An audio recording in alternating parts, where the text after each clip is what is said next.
Minesh बिस्मिल्लाहिर्रहमानिर्रहीम। First of all अस्सलाम वालेकुम टू ऑल ऑफ यू। उम्मीद करता हूँ आप सब लोग ठीक होंगे, खैरियत से होंगे। तो आज मैं आप सबको अपने चैनल में वेलकम करता हूँ। Welcome to all of you.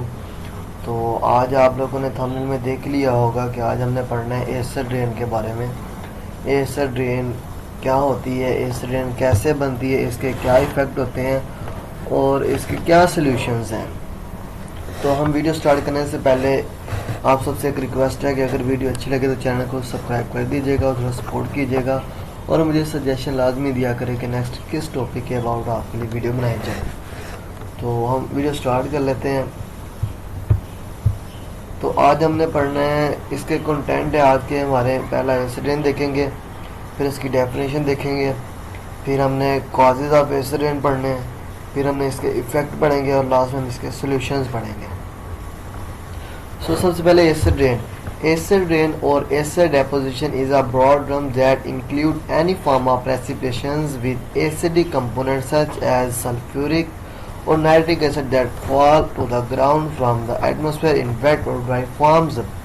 वो कह रहा है एसिड रेन एक बहुत बड़ी टर्म है जिसमें आप लोग ये पढ़ते हो कि प्रेसिपिटेशन यानी जो पानी है वो मिक्स हो जाता है किसके साथ, एसिडिक कंपोनेंट के साथ। कौन से कंपोनेंट के साथ, सल्फ्यूरिक एसिड और nitric acid, that fall to the ground जो फिर ज़मीन पर गिरते हैं, फ्रॉम द एटमॉस्फेयर एटमॉस्फेयर से, इन वेट और ड्राई फॉर्म्स गीली फॉर्म में भी और खुश्क फॉर्म में भी। वो कह रहा है जब सल्फ्यूरिक एसिड और नाइट्रिक एसिड एटमॉस्फेयर से जाके प्रेसिपिटेशन के साथ मिल जाते हैं, वो फिर ज़मीन के ऊपर गिरती है, तो वेट और ड्राई फॉर्म में ज़मीन के ऊपर गिरती है, तो उस वक्त एसिड रेन काज होती है। Acid rain is a precipitation that has pH less than the natural rain water which is about 5.6 due to dissolve carbon dioxide. It is formed when sulfur oxide and nitrogen oxide, a gas form fine particle in the atmosphere, combine with the water vapors and precipitate as a sulfur, acidic, nitric acid, rain, snow or fog। कह रहे acid rain की जो अगर pH उसकी less than हो normal pH की जो कि 5.6 है, उस वक्त एसिड रेन काज हो जाती है क्योंकि कार्बन डाइऑक्साइड उसमें डिसॉल्व हो चुकी होती है।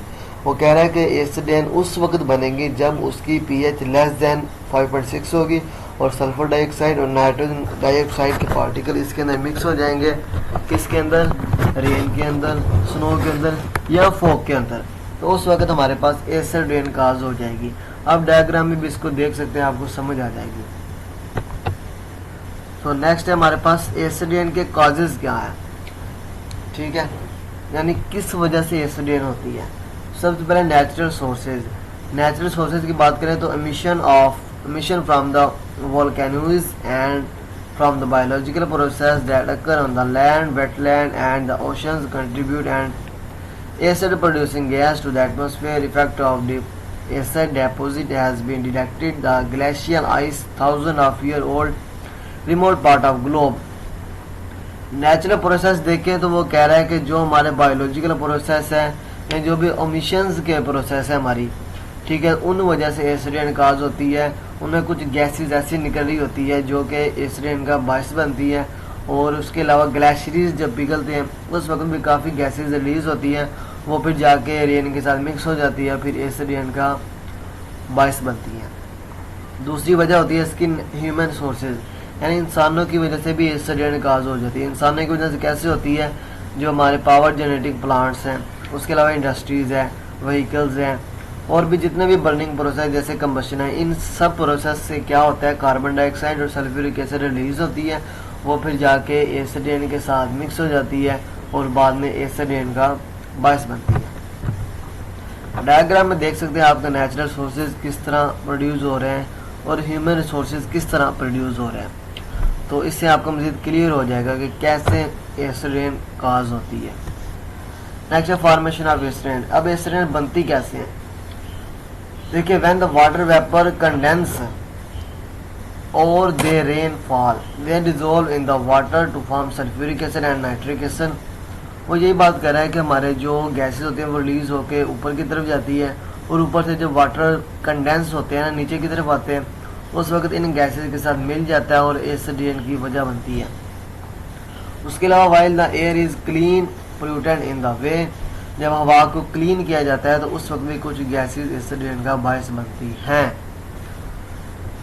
नेक्स्ट है इफेक्ट ऑफ एसिड रेन, यानी एसिड रेन का क्या इफेक्ट होता है हमारे इन्वायरमेंट के ऊपर। तो एसिड रेन का extremely destructive form of pollution and environmental suffer from its effect. Forest, trees, lakes, animal, plant suffer from the acid rain. कह रहे एनवायरनमेंट के अंदर जो भी चीज़ें हैं ना, फॉरेस्ट या लेक्स, एनिमल है, वो सारे एसिड रेन का शिकार है। इनकी वजह से इफेक्ट हो रहे हैं इन सबको। पहले ट्रीज को क्या इफेक्ट होता है, the needles and the leaves of the tree turn brown and fall of. Needle जो इसके किनारे होते हैं ना लीव्स के, वो क्या करते हैं, ब्राउन कलर में आ जाते हैं और फॉल ऑफ और गिर जाते हैं। Trees can also suffer from the stunt growth हो जाती है। एंड डैमेज्ड बार्क, और इसकी बार्क होती है वो डैमेज हो जाती है। एंड लीव्स, और लीव्स भी, which make them vulnerable to the weather, disease and insect. और जिसकी वजह से वेदर भी चेंज होता है, डिजीज भी काज हो रही है और इंसेक्ट भी इसके ऊपर इफेक्ट करती है। All of this happen partially because of direct contact water trees. अच्छा, इसमें वो कह रहा है कि जो हमारे लीव्स होते हैं ना, वो हमारे डायरेक्टली एसिड रेन के साथ कॉन्टैक्ट होते हैं।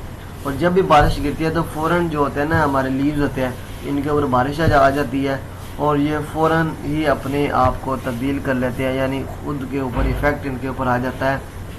और जिसकी वजह से काफ़ी सारे मसाइल पैदा हो रहे हैं, जैसे वेदर चेंज हो रहा है, डिजीज़ काज हो रही है और भी काफ़ी सारी चीज़ें। तो इससे यही पता चलता है कि हमारे जो ट्रीज़ है वो बहुत ज़्यादा इफ़ेक्ट हो रहे हैं एसिड रेन की वजह से। सो नेक्स्ट है हमारे पास है effect on aquatic life. Aquatic life में ये होता है कि हमारी जो फिशेस होती हैं, बर्ड्स होते हैं, जो भी चीज़ें होती हैं ना, वो सारे जिनका सोर्स होता है ना वाटर, वो सारे इसकी वजह से किल हो जाते हैं। ज़ाहिर सी बात है, जब कोई भी बर्ड्स है या कोई फिश है या कोई और चीज़ जिसका सोर्स वाटर है, जब वो जाएगा उसकी तरफ तो वो एसिडिक पानी पिएगा तो डेफिनेटली वो किल हो जाएगा, मर जाएगा।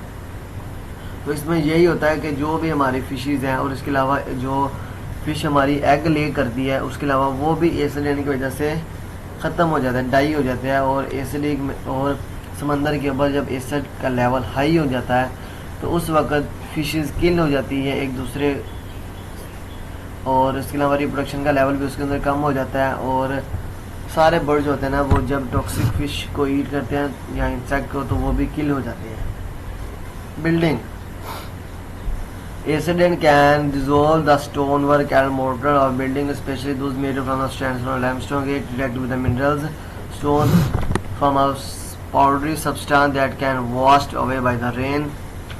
इसमें भी यही होता है कि कुछ ऐसे सब्सटेंस होते हैं जैसे ताजमहल हो गया, एग्रा हो गया, तो जब एसिड रेन गिरती है तो इनके ऊपर जो भी हमारी रंग साजी होती है वो सारी नीचे गिर जाती है और वॉश आउट हो जाती है। तो ये बिल्डिंग्स के ऊपर इसका इफेक्ट होता है एसिड रेन का। नेक्स्ट है वेजिटेशन। वेजिटेशन में आपको पता होगा जो भी हमारी प्लांट ग्रोथ है, उसके अलावा जो भी हमारी ज़मीनें हैं, फार्म है, उनके ऊपर बहुत ज़्यादा इफेक्ट होता है, क्योंकि जाके ये सॉइल को एसिडिटी कर देता है और एसिडिटी सॉइल की वजह से कोई भी प्लांट्स प्रॉपर ग्रो नहीं कर सकता और उनके ऊपर इफेक्ट आ जाता है। फोटोसिंथेसिस को रोक देता है, रिस्पिरेशन को रोक देता है और भी काफ़ी सारे उसके ऊपर इफेक्ट हो जाते हैं। नेक्स्ट है ह्यूमन हेल्थ। ह्यूमन हेल्थ में ये होता है काफ़ी सारे डिजीज़ काज करते हैं, जैसे एजमा हो गया, ड्राई कफ हो गया, हेडेज हो गया, इरिटेशन हो गया। ये सारी डिजीज़ उस वक्त काज होती है जब एसिड रेन ज़मीन पर आती है और हम इस तरीके का पानी पीते हैं या कोई ऐसा हम प्रोडक्ट ले रहे हैं जो एसिड रेन की वजह से इफेक्टेड हो, तो ब्रेन डैमेज भी हो सकता है, किडनी प्रॉब्लम जो हो सकती है, ये सारी हमारी हैं प्रॉब्लम्स हो जाती है एसिड रेन की वजह से। नेक्स्ट इनके सोल्यूशंस क्या होते हैं। सोल्यूशन में ये होता है कि आप जो होता है ना, use cleaner fuel, use coal that contain less sulphur content. तो कह रहे हैं आप वो फ्यूल का इस्तेमाल करें जिसके अंदर सल्फर का कंटेंट बहुत कम है।